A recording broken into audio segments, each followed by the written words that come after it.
Vozes da Saúde.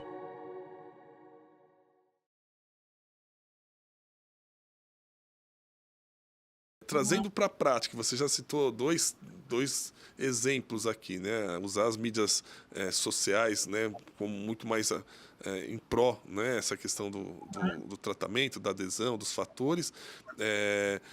Para além disso, quais outras ações que você enxerga possíveis, né, que podem potencializar essa visão da adesão? E aqui, complementando uma segunda pergunta aqui, a gente está falando sempre adesão muito ligado à terapêutica medicamentosa, mas nem sempre é verdadeiro, né? Você tem, então, fala um pouco mais sobre isso, essa visão mais ampla. Então, primeiro, quais são ações mais efetivas e também a adesão para além da questão medicamentosa, né? Bom, deixa eu começar de trás para frente. Eu acho que tal, assim, são achismos, né? Assim, até porque mesmo para antropologia, ainda que para antropologia tenha crescido e especialmente no Brasil e no mundo tenha adensado um repertório no contexto da antropologia dos medicamentos, mesmo dentro da antropologia dos medicamentos, o problema da adesão ainda é um problema que está se iniciando, né? Até porque para profissionais de saúde, especialmente os farmacêuticos, isso é um problema já antigo. Mas como uma questão antropológica é muito recente. Então, assim, há poucas assim referências sobre o que fazer, né? Eu acho que talvez a que seja a dimensão mais importante, e aí dessa dimensão vão se desdobrar ou diferentes estratégias, né? Eu acho que é ampliar essas redes de comunicação. Eu acho que quando os profissionais de saúde compreenderem que há uma comunicação, uma continuidade, na verdade, entre o sistema popular e o sistema clínico, ou seja, há um contínuo e complementar das explicações do processo saúde e doença, eu acho que ambas as partes vão ficar mais interessadas um no outro. Ou seja, tanto a equipe médica, assim, médica, mas no contexto da equipe de saúde, né? Enfermeiros, farmacêuticos, ficarem interessados nessas explicações populares, nesses desenhos terapêuticos populares, eu acho que, por outro lado, para a população, eles vão também se sentir mais confiantes de poderem realmente contar as suas histórias, as suas dinâmicas de cuidado, porque, ao mesmo tempo, como os pacientes eles sabem que esses movimentos que eles fazem não são movimentos, entre aspas, corretos, eles acabam não contando para a equipe de saúde que isso acontece. Isso, inclusive, no campo farmacêutico, vira uma coisa muito interessante. Toda vez que a gente tem um serviço clínico que vai ampliar a adesão ao tratamento, sempre há um desajuste, tanto nos indicadores clínicos mesmo, porque a pessoa não estava acostumada a tomar aquela dosagem, porque ela nunca tomou. Então, quando ele começa a ampliar sua adesão e aí você tem uma dose terapêutica diferenciada, você tem ajustes clínicos que são necessários após isso. Ou seja, essa movimentação e essa acomodação farmacoterapêutica sempre aconteceu.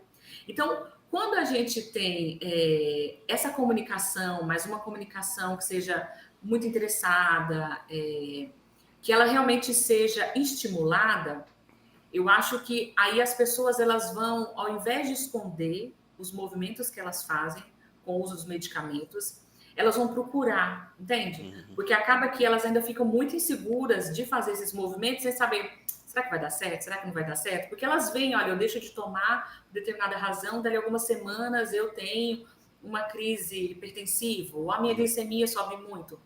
Eles sabem que eles precisam de ajuda também para fazer essas dosagens, né, internas. Então, acho que talvez se eles tiverem uma proximidade dessa comunicação, eles vão poder fazer essa trajetória com um pouco mais de segurança. E aí, para ambos os lados. Então, eu acho que a gente estabelecer essa comunicação, mas uma comunicação franca, ela vai abrir portas para diferentes estratégias que se façam necessárias. E aí acho que a gente, assim, é difícil deixar uma estratégia, porque cada doença, ela tem demandas singulares. Então, por exemplo, se tiver uma hipertensão, que a pessoa toma há muitos anos o mesmo medicamento, então ela já conhece, talvez essa comunicação ela vai ser pontual, uma doença, assim, um processo agudo, ou que seja, sabe, alguma emergencial, aí a comunicação ela precisa ser bem mais estreita. Então, assim, ter um canal de comunicação que seja flexível, né, para atender e se encaixar nas demandas das pessoas. E para além do paciente, né, doutora? Desculpa só de cortar, mas Imagina. para além do paciente, a gente está falando do entorno dele também, né? Muitas vezes dos cuidadores, assim por diante.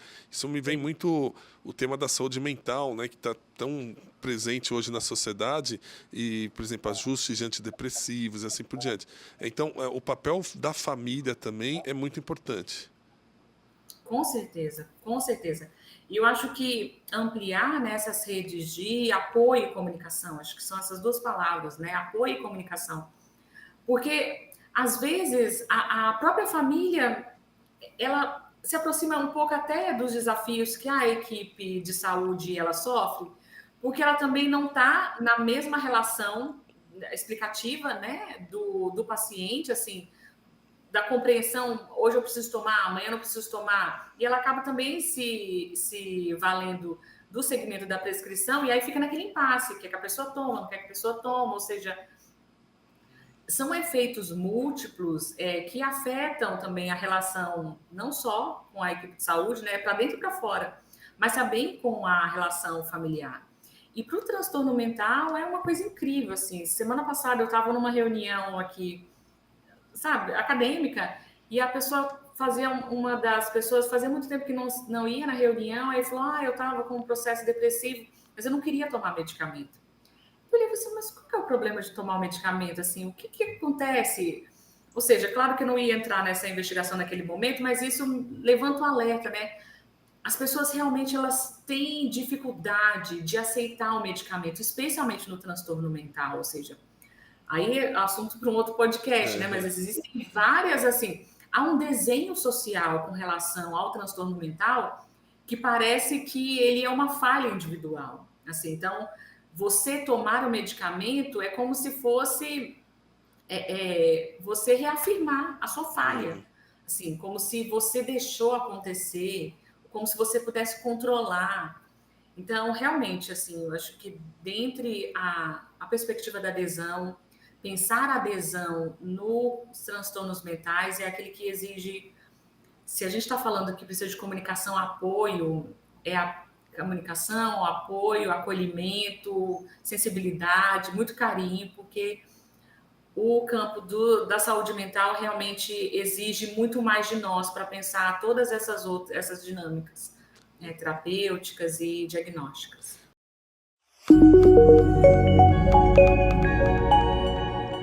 Vozes da Saúde.